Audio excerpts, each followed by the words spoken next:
2014년 2월 20일 오프닝벨 라이브 시작하겠습니다. 저는 염승환 이사고요. 제 옆에는 김종혜 의원님 나와 계십니다. 안녕하세요. 네, 안녕하십니까. 자, 오늘 이제 목요일 증시인데 오늘 아주 좋은 출발 지금 보인 것 같습니다. 사실 이제 엔비디아 효과라고 봐야 될 것 같은데 엔비디아가 시간에 의해서 급등하면서 오늘 국내 증시에 훈풍이 불고 있고요. 2667포인트로 다시 코스피가 올라서고 있습니다. 그래서 오늘 0.57% 상승하고 있고요. 상승 종목은 한 373개, 하락은 323개 정도 기록을 하고 있습니다. 그리고 코스닥 같은 경우는 3.76포인트 동반해서 반등을 하고 있고 상승률은 0.44%고요. 상승 종목이 705개, 하락이 이제 560개 정도로 상승이 조금 더 많은 그런 상황입니다. 역시 뭐 예상하셨겠지만 SK하이닉스가 주가가 좀 급등하고 있고요. 3.8% 가까이 상승하고 있고 삼성전자가 그 뒤를 좀 따라주고 있는 그런 모습인 것 같습니다. 그래서 오늘 뭐 엔비디아 효과 또 한미반도체가 5.8% 네. 오르는 거 보면 이제 엔비디아의 놀라운 실적에 시장이 좀 반응을 하고 있는 것 같고, 반면 코스닥은 좀 시총 상위 기업들이 잠잠한 반면에 그 밑에 있는 뭐 HPSP라든가 뭐 리노고 같은 이제 반도체 기업들의 주가는 또 좋은 것 같아요. 그러니까 네, 한마디로 맞습니다. 지금 오전은 그냥 반도체가 장악을 하고 있다 이렇게 봐도 될 것 같은데 한번 좀 시장 또 점검해 주시면 좋겠습니다. 네, 일단 뭐 말씀해 주셨던 것처럼 유가증권 시장에 또 딱 세 종목 눈에 띄는 모습인데 SK하이닉스가 지금 4% 넘는 상승세 보이면서 우리나라에서 그 반도체 관련주 대형주로서는 유일하게 신고가를 이어가고 있는 뭐 종목에 한미반도체가 또 5% 이상의 강세, 그 다음에 뭐 이 해당 업종이 아닌 것 중에서는 SK스퀘어가 지금 뭐 4% 가까운 상승세 보여주고 있고요. SK스퀘어 같은 경우 이제 하이닉스랑 거의 그냥 연동된다고 보면 되죠. 네, 뭐 어떻게 보면 SK도 있고 SK텔레콤도 있고 SK스퀘어도 있고, 그러니까 SK는 뭐 이렇게 지주회사로 불릴 만한 회사라고 SK가 있지만 SK스퀘어도 그런 성격이 있고요. 맞아요. SK텔레콤도 그런 성격이 있다 보니까 일단 뭐 종목군으로 좀 다양하게 움직이고 있는 모습이고, 오늘은 뭐 크게 하락하는 종목이 보이지 않을 정도로 대부분 뭐 대형주들이 약보합권, 그런데 두드러진 종목은 말씀하셨던 지금 엔비디아 관련 종목군들의 움직임이 강하고요. 이 코스닥도 이거 하나로 이제 끝나지 않았나. 반도체 업종에 지금 몰려있는 이 매수세만으로도 얘기는 조금 마감된 게 아닌가 싶고, 뭐 최근에 급등락을 하고 있는 신성델타테크가 오르고 있는 점 정도를 제외하면 이쪽에 지금 뭐 네페스아크라든지 지금 뭐 에이징랜드, HPSP, 그다음에 뭐 테크윙, 리노공업, 뭐 이오테크닉스 등 다양한 뭐 반도체 종목군들의 급등이 나타나고 있습니다. 반면 오늘 에코프로는 소폭 조정이고요. 에코프로 BM은 또 강보합권 흐름을 보이면서 2차전지 소재는 조금 갈라지는 모습이고, 그 외에 이제 고용도 상승하면서 지금 IT 부품, 반도체, 그 다음에 기계장비 업종 내에서도 전체적으로 지금 향하는 방향은 모두 엔비디아 향의 모습을 보여주고 있는데, 시가에서 여전히 뭐 7% 이상의 강세를 보여주고 있기 때문에 뭐 이런 양상이 내일 시가에도 그대로 연결이 된다면 뭐 이들 종목의 전체적인 추이도 견조하게 유지될 가능성이 있다라고 봐야 될 것 같습니다. 근데 오늘 이제 외국인들이 전기전자를 많이 사는 것 같은 지금 상황인데, 네. 그런데도 지금 순매도네요. 어떻게 보면 그래서 수급은 그렇게 썩 이렇게 좋아 보이지는 않는데 오늘 외국인 기관도 한번 좀 봐주시면 좋을 것 같습니다. 네, 기관의 전체 매물은 122억 정도인데요, 유가증권 시장이요. 그런데 전기전자 업종에 350억을 사면서 지금 전기전자를 제외한 나머지 업종을 다 팔고 있다라고 해도 과언이 아닙니다. 창구 기준으로 봤을 때는 지금 SK하이닉스보다는 삼성전자에 대한 매수 금액이 창구 기준으로는 조금 더 많고요. 그 다음에 SK스퀘어, KT도 사면서 오늘 추가적인 반등을 이끌어내고 있고, LIG넥스원, 현대차, 우선주, 한미반도체, 한국항공우주 같은 종목군들을 사고 있는 반면 오늘 LG화학, 현대차, 기아, KB금융, 코스모신소재 같은 종목군들은 창구 기준으로 매도가 나타나고 있습니다. 다만 아직까지 매도의 금액은 그렇게 크지 않은 상황이고, 말씀드렸던 것처럼 외국인들의 전체적인 움직임이 지금 전기전자를 제외한 전체 업종에 대해서는 일단 조금 보합권 양상을 나타내고 있기 때문에 이건 좀 시간을 두고 지켜보셔야 될 것 같고요.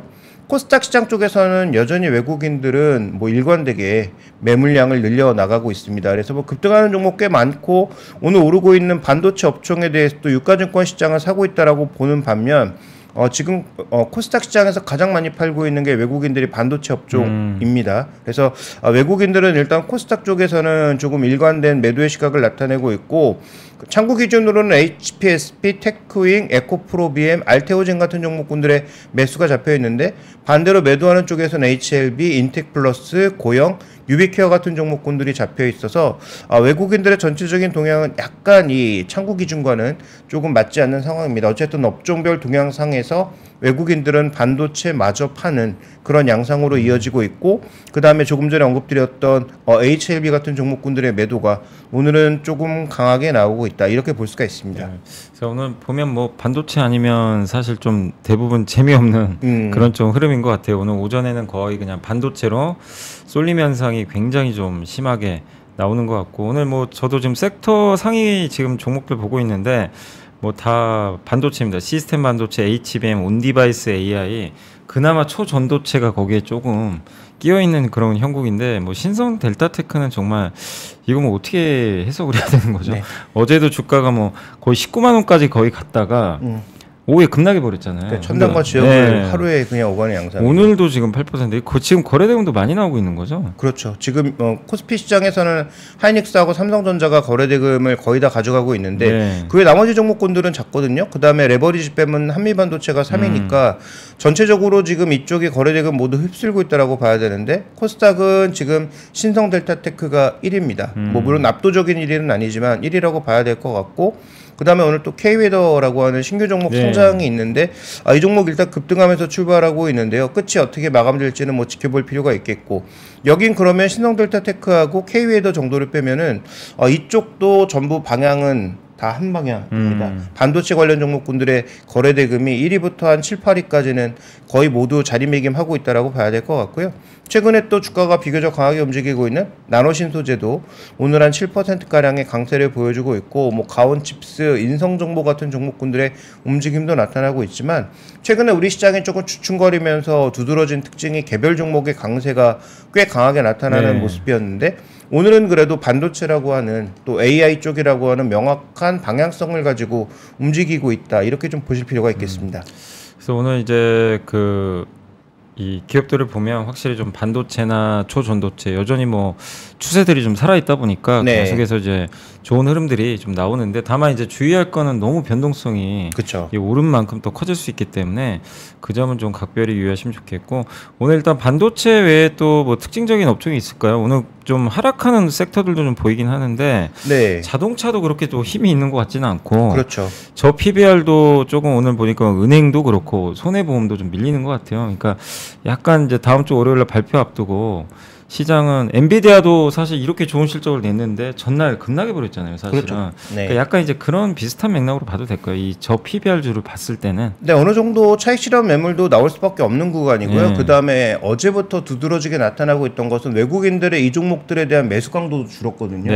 그래서 어제는 외국인들이 종가 기준으로 처음으로 며칠 만에 매도 전환을 한 날이기도 하고요. 그래서 오늘 금융업종, 증권업종 전반적으로 하락하고 있고 주 초반에 일단 정부 정책 기대감으로 가장 강하게 올랐던 전기가스 업종의 종목군들도 일단은 뭐 좀 쉬어가는 모습들이죠. 다만 뭐 한국전력에 대해서는 전기료 인상에 대한 뭐 그런 긍정적 기대감도 나타나고 있고 최근에 거의 없었던 목표 가격 상승에 대한 그런 분위기도 좀 나타나고 있던데 그럼에도 불구하고 일단 약세 업종이고요.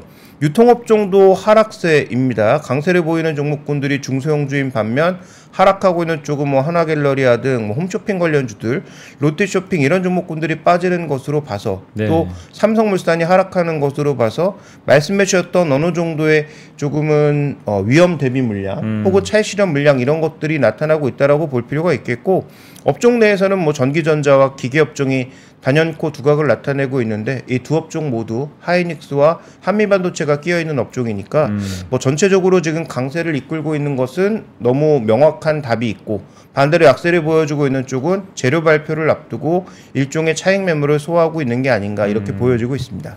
자, 그래서 오늘 이제 반도체가 이제 장악하고 있는 그 시장 어느 정도 이제 아마 많은 분들이 출발하기 전부터 예상을 좀 하셨을 것 같고 어쨌든 이제 놀라운 거는 정말 이 엔비디아가 이렇게 주가가 뭐 어마어마하게 상승을 했는데도 불구하고 그러면 이제 또 기대치가 그만큼 또 높아지잖아요. 그 높아진 기대치를 자꾸만 위로 깨고 올라가고 있으니까 네. 그게 더 놀라운 것 같습니다. 그래서 참 이 나스닥에서도 뭐 엔비디아의 독주는 계속 좀 이어지는 그런 좀 상황인 것 같은데 결국 어제 이제 젠슨왕 뭐 CEO가 언급을 한 것처럼 그 얘기했던 것 중에 좀 인상적이었던 게 결국 이제 티핑 포인트다. 이제 뭔가 전환점에 왔다. 네네. 그래서 AI가 이끄는 이제 시대가 분명히 이제 시작이 됐다라고 좀 언급을 해줬고 특히 이제 그 이 데이터 센터 관련된 이제 매출 중에서 그동안은 학습용 비중이 좀 높았잖아요. 그러니까 이제 AI가 학습을 해야 되는데 이번에 이제 나왔던 데이터를 보니까 추론 비중이 급격히 늘어나고 있더라고요. 그러니까 추론한다는 건 결국 학습된 데이터를 가지고 이제 그걸 답변을 하기 위해서 생각을 서비스로 한다. 간다. 네. 그래서 이제 온 디바이스 AI로도 뭐 연결이 좀 될 수 있는 것 같은데 그렇게 이제 산업이 좀 빠르게 확장되고 있다는 걸 우리가 좀 어느 정도는 좀 알 수 있는 그런 데이터가 아니었나 이렇게 좀 보여주고 그래서 저희가 이제 두 번의 고비가 좀 있다고 이번 주에 좀 얘기를 했잖아요. 네. 그래서 엔비디아랑 다음 주에 밸류 프로그램 요건데 그럼 일단 1차는 합격했다고 봐도 되겠죠? 근데 우리가 조금 약간 이 엔비디아에 대해서 또 뭐 기존에 가지고 계신 분들이야 뭐 계속 해피한 장세가 그럴 수 이어지고 있는 있죠. 거지만 신규 매수 관점에서는 조금 주저할 수밖에 없는 것은 그 젠슨왕의 긍정적인 여러 가지 전망의 핵심 포인트가 뭡니까? 결국은 데이터 센터가 급격하게 계속 확대해야 된다라는 얘기인데 뭐 지금 뭐 메타를 포함한 이런 기업들은 뭐 추가적으로 당연히 투자하겠죠. 근데 젠슨왕의 얘기처럼 정말로 폭발적인 성장을 이어가기 위해서는 뭐 중국뿐만 아니라 다른 국가들도 엄청나게 계속 투자를 늘려야 된다라는 건데 투자를 늘리는 것도 일단 쉽지 않은 일이지만 일단 하드웨어 물량이 없고 네. 두 번째로 또 하나 우리가 주목해 봐야 되는 것은 거기에 들어가는 전기는 누가 충당하느냐라는 것도 전혀 해결되지 않은 상황이다. 그래서 이 시장을 바라보는 시각은 너무나 명확하고 앞으로 커질 시장이라는 것은 분명하지만 굉장히 재미있는 것은 하나투자증권의 지난주 자료를 보시면 엔비디아에서 공급을 받는 회사들이 주가는 더 많이 올랐는데 올해 실적 추정치가 증가하고 있는 것은 엔비디아의 서비스를 사용하는 쪽입니다. 메타라든지 마이크로소프트라든지 이런 쪽이 이익이 더 많이 올라가고 있거든요. 근데 사람들의 지금 중심축은 다 엔비디아에 공급하거나 엔비디아에만 주목하고 있단 말이죠. 그러니까 그런 차원에서 봤을 때 우리가 좀 생각을 달리해볼 필요도 있지 않느냐. 말씀해주신 대로 추론의 비중이 늘어나고 있다면 엔비디아로 어떤 서비스를 할 기업들이 있는가에 좀 더 주목하는 게 제가 보기엔 지금부터 중요한 부분이다. 그래서 또 이제 포모에 빠져서 나는 엔비디아 없었는데 엔비디아가 저렇게 가는 거 보니까 너무 배 아프다. 나도 동참하고 있다라고 해서 지금 참여하는 것이니까 그와 관련된 생각은 분명히 하실 필요가 있겠고요. 뭐 증권사 추정 자료가 맞다는 전제 하에서 지금 서비스를 하는 쪽의 이익이 올해는 더 급격하게 증가한다라는 점도 분명히 한번 유념해 두실 필요가 있을 것 같습니다. 근데 이제 이거에 좀 묻혀 있지만 사실은 오늘 또 실적 발표한 기업 중에 특징적인 회사가 리비안이에요. 그렇죠. 리비안 주가는 폭락하고 있는 걸로 제가 아까 보고 왔는데 네. 그게 이제 인력 감축도 있지만 또 생산 계획도 좀 많이 예상보다는 좀 많이 낮아진 것 같아요. 그리고 배터리 생산도 이제 안 하겠다. 있고. 원래 네. 이제 배터리도 만들려고 했던 것 같은데 맞습니다. 그만큼 이제 배터리 만드는 게 뭐 정말 쉬운 일은 아니죠.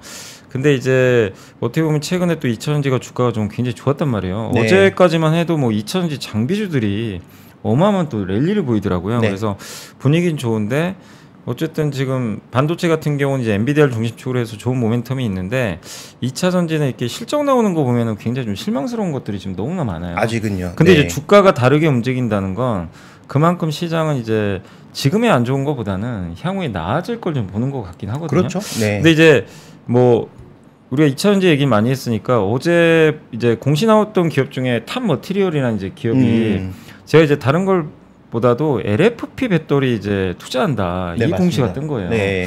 그러면 이게 시장이 좀 된다는 얘기 같긴 한데 기업들이 이쪽에 투자한다는 건 또 LG엔솔도 그런 얘기를 했던 것 같고 좀 이쪽은 어떻게 보세요? 우리나라는 이제 NCM 쪽인데 네. LFP로도 지금 중국이 지금 대중화 시키고 있잖아요. 그렇죠. 네. 그럼 한국 기업들이 지금 이쪽에 좀 포지션을 잡아가는 것 자체는 이게 좀 어떻게 보세요? 물론 이제 우리가 2차 전지 전문가는 아니지만 그쪽으로 가는 방향이 맞는 건지 맞다고 생각하면 LFP 배터리 밸류체인 발굴이라도 해가지고 그쪽에 또 한번 우리가 투자를 해야 되는 건지 아니면 어쨌든 한국은 NCM이고 미국에서는 주행거리 길어야 되니까 그냥 여전히 우리가 잘하는 쪽에 집중해야 되는 거 아닌가.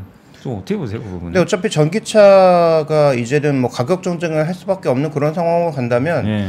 LFP가 대세가 될 수는 없지만 배제할 수도 없는 배제할 거죠. 수는 없다. 네, 그래서 우리도 어느 정도 비중을 가져가야 될 것으로 보이고 있고, 뭐 현대차 대놓고 자기가 LFP 만들어 보겠다라고 하고 있는 그런 과정을 본다면, 뭐 제가 보기에는 그건 피해갈 수 없는 부분이죠. 다만 전 세계 점유율을 뭐 중국이 워낙 전기차도 많이 생산하고 신차 비중이 높으니까 글로벌 비중은 낮아도 전체 전기차를 보면 LFP는 당연히 높아질 거고요.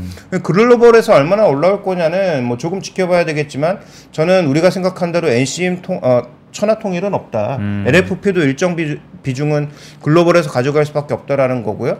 그 다음에 내후년 정도 돼서 이제 우리가 소위 ESS 같은 것들 커지기 시작하면 NCM은 문제가 상대적으로 이쪽에는 많기 때문에 LFP를 적극적으로 쓸 가능성이 높다. 왜냐하면 뭐 캠프 다니시는 분, 캠핑 잘 다니시는 분도 알겠지만 파워뱅크에 들어가는 배터리가 전부 뭡니까? 대부분 LFP거든요. 네. 안정성 높고 뭐 추위에 조금 약하긴 하지만 그럼에도 어느 정도의 LFP도 그 사용 그 과정 나름대로의 흐름이 있는 데다가 ESS는 LFP 쪽으로 가겠다라는 계획을 밝힌 쪽이 꽤 많기 때문에 뭐 국내 4대 양극재 업체들도 이쪽으로 갈 수밖에 없고요. 뭐 이미 간다고 했고, 그 다음에 뭐 국내 관련주들 같은 경우에도 대형 기업들을 중심으로 이쪽으로 이동하는 현상은 아마도 올해 말부터는 굉장히 가시화될 수밖에 없다, 이렇게 봐야 될 것 같습니다. 예, 그러니까 이제 하나의 축으로 인정을 하고 어쨌든 그렇죠. 투자자분들도 물론 이제 뭐 NCM에 집중적으로 뭐 그쪽 공부하셔서 사시는 분도 계시겠지만 LFP 배터리에 대해서도 좀 관심을 가질 필요는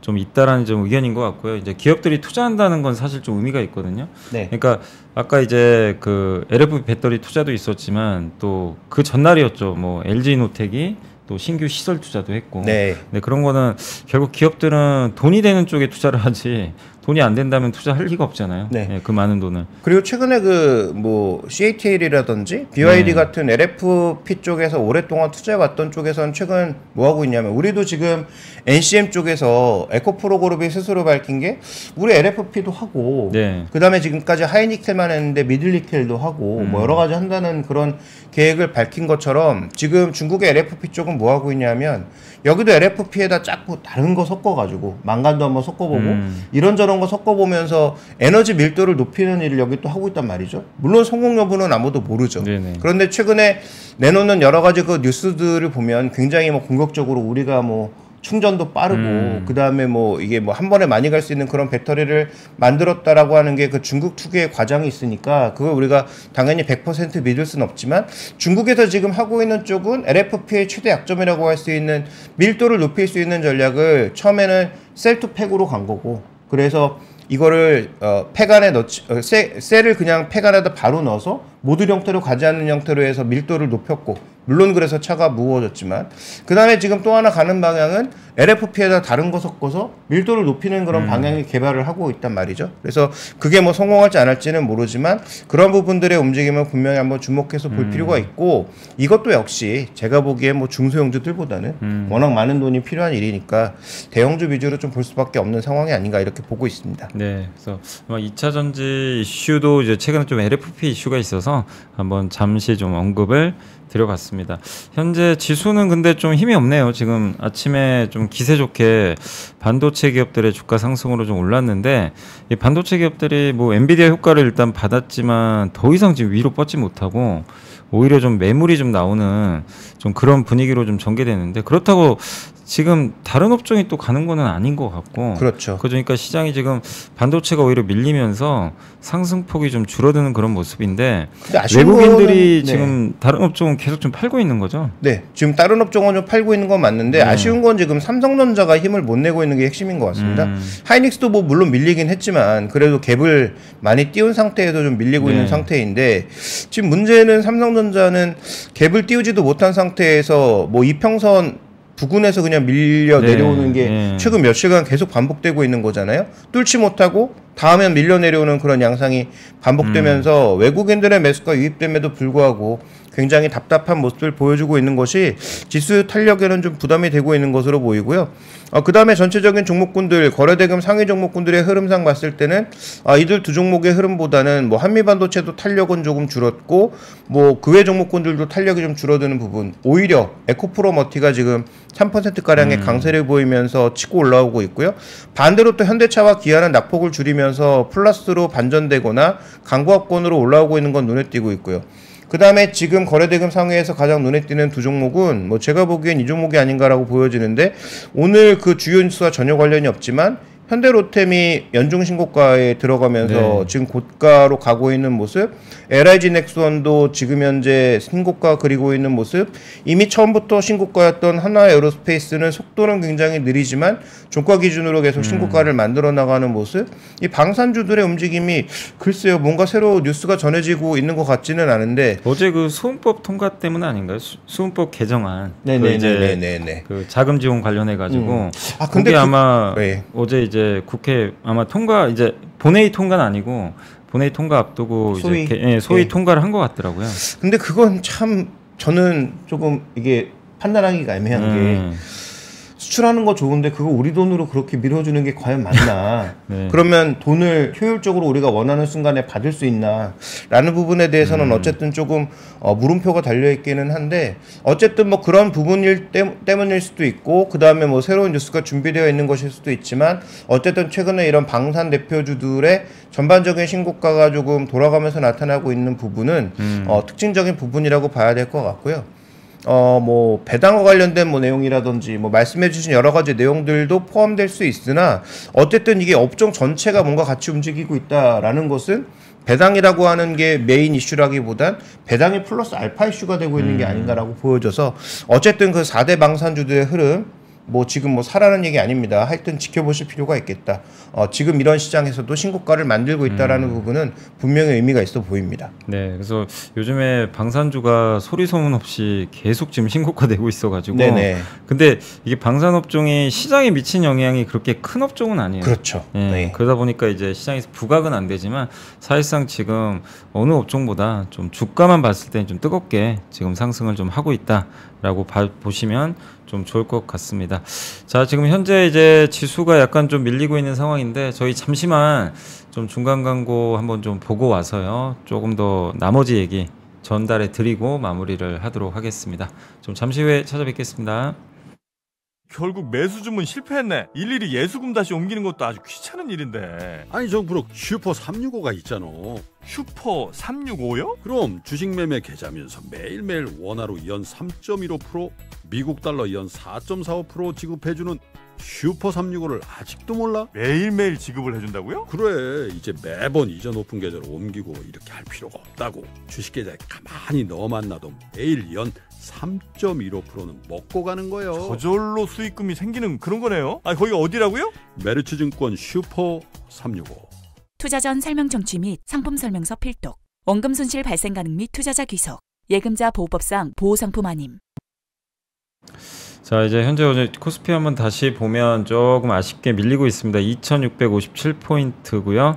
0.16%. 하락 종목이 한 2배 가까이 많네요. 네. 지금 어떻게 보면 반도체나 일부 대형주 빼면 많은 기업들이 오히려 좀 밀리고 있는 그런 상황이고, 코스닥 역시 하락 종목이 더 많습니다. 지수가 0.4% 가까이 올랐는데도 하락 종목이 한 200개 정도 많다는 건, 시총 상위 기업들의 주가 움직임은 괜찮지만 개별 기업들이 오늘 정말 좀 힘이 없는 그런 양상으로 좀 가는 것 같긴 한데, 오늘 전체적인 시장은 어쨌든 반도체가 더는 힘을 못 내고 있는 상황에서 저 PBR주가 하나의 또 중심축인데, 여기가 오늘 좀 일단은 좀 크게 밀리는 것 같아요. 차익 매물, 뭐 증권주라든가 자동차 업종이라든가 은행 업종들이 좀 힘을 못 받고 있는 것 같은데, 오늘 시장도 일단은 이렇게 되면 조금 뭐 내일까지, 그러니까 다음 주 월요일에 또 발표가 있다 보니까 그렇죠. 조금 이제 시장은 계속 좀 소강면으로 좀 약간은 좀 전환이 되는 것 같은데. 근데 오늘 그 경제지에서 그 주전환 관련돼서 일부 뭐 취재된 것을 단독으로 발표했거든요. 네. 근데 그렇게 뭐 눈에 띄는 부분이 없어요. 일단 뭐 망신 주겠다 뭐 이런 얘기가 좀 나오고 있고 그다음에 뭐 기본적으로 늘어나는 배당금에 대해서 그걸 이제 세금을 또 깎아주는 그런 방향. 네. 예를 들어서 우리가 투자 늘렸을 때 세금 깎아주는 것처럼 뭐 그런 현상 그런 어떤 뭐 정책도 나온다라는 얘기가 나오고 있는데 좀 우리가 생각하는 건 조금 장기적으로 계속 뭔가 이쪽 종목군들의 가치를 올려줄 만한 요인 혹은 그걸 강제할 수 있는 요인들을 그 실정법 테두리 안에서 어떻게 효율적으로 만들어 줄 것이냐가 핵심이잖아요. 네네. 근데 상법은 여전히 건드리지 않는 것으로 보이고 그게 뭐 야당의 반대 때문인지 모르겠지만 어쨌든 안 되는 것으로 보이고 하다 보니까 그와 관련된 실망 매물이 나오고 있는 것이어서 그럼 생각해 본다면 월요일에 발표될 정책이 굉장히 이제 실망스러우면 그와 관련된 매물이 더 많이 나올 수도 있겠죠. 그래서 외국인들이 10조 샀으니까 외국인들이 선물 매도를 많이 늘리는지 또 개별 주식 선물 매도를 많이 늘리는지도 한번 눈여겨보실 필요가 있을 것 같네요. 그리고 이제 마지막으로 이제 한번 이제 김재균한테 이제 묻고 싶은 건 그 개인 투자분들이 지금 요즘에 보니까 오늘도 신문 기사 보니까 코스피를 개인들이 한 10조 팔았는데 네. 초전도체 원격 의료에 18조 비투했다. 이 신문 기사 제목이더라고요. 근데 실제로 지금 개인 투자분들이 좀 이런 쪽에 이제 워낙 거래 대금이 쏠리다 보니까 또 매수들이 좀 많이 붙는 것 같긴 한데, 근데 결국엔 그 지금 시장 흐름 보면 계속해서 주도주는 분명히 있지만 순환매도 잘 돌고 있잖아요. 못 오른 그렇죠? 기업들도 한 번씩 네네네네. 올라가는 거 보면 결국 계속 좀 자기 자리 지키는 게 더 낫지 않나 생각은 들거든요. 왜냐하면 이 뒤늦게 너무 또 이렇게 뭐 원격으로라든가 초전도체 또 최근에 뭐 2차 전지 일부 기업들 막 어마어마한 주가 상승이 나오고 있는데 이거를 뭐 초기에 사셨으면 상관이 없죠. 네. 근데 뒤늦게 쫓아가서 결과 좋았던 적은 별로 보질 못했기 때문에. 그렇죠. 근데 이게 그 심리는 이해하거든요. 하도 안 가니까. 예, 근데 지금은 그렇다고 소외주들이 영원히 소외받는 또 시장도 아니잖아요. 그렇죠. 그러면 좀 계속해서 그래도 지금은 좀 쫓아가는 것보다는 계속 자기 자리 지키고 있는 게 좀 낫지 않을까 싶긴 한데 좀 그런 부분에 있어서는 이게 그 3월까지 좀 봤을 때 좀 주도주 위주로 좀 계속 갈 수 있을지 아니면 그래도 중간중간 지금처럼 계속 순환매 돌면서 네. 소외된 기업들도 좀 갈 수 있을지 한번 좀 어떻게 보세요, 그 부분은? 그러니까 약간 미국 증시의 상대적 강세, 일본도 강세, 유럽도 신고가. 네. 그런데 우리는 지수만 보면 한숨 나오고 그 다음에 뭐 그 좋다는 삼성전자 매일 좋다고 얘기하지만 주가는 여전히 답답한 모습이다 보니까 그러니까 뭐 삼성전자 얘기 잘해주신 게 이게 예를 들면 이런 거죠. 하이닉스가 호다 워낙 잘 가니까 삼성전자 주주들도 이제 고민이에요. 이거 갈아탈까? 네네. 사실 이게 좀 굉장히 고민이 좀 있거든요. 사실 네. 어떻게 보면. 그래서 뭐 단기적인 성과를 쫓아다니시는 분이라면 당연히 쫓아가야죠. 쫓아가지 못하면 단기 성과가 안 나오는 걸 뭐 어떻게 하겠습니까? 그런데 이제 뭐 장기적인 관점에서 투자를 생각하시는 분들은 이 종목이 정말 적절한 가치에서 거래되고 있는가가 핵심인 거죠. 오늘 오르고 내리는 게 핵심이 아니라 이 종목이 싸다면 더 사야 되는 거고 만약에 이 종목이 비싸다면 앞으로 더 올라가더라도 상관없이 비중을 줄이기 시작해야 되는 거죠. 그러니까 저는 투자라고 하는 우리가 장기 관점에서 생각했을 때는 명확하게 자신의 시각을 가져갈 필요가 있다. 지금 내가 가지고 있는 종목이 싼 종목인지 비싼 종목인지를 나 혼자만 판단하지 말고 객관적인 판단을 한번 구해서 내 주관을 섞어서 결정을 해야 되는 것이죠. 다만 뭐 나는 단기 시세를 노리고 빨리 뭔가 결과물을 보고 싶다?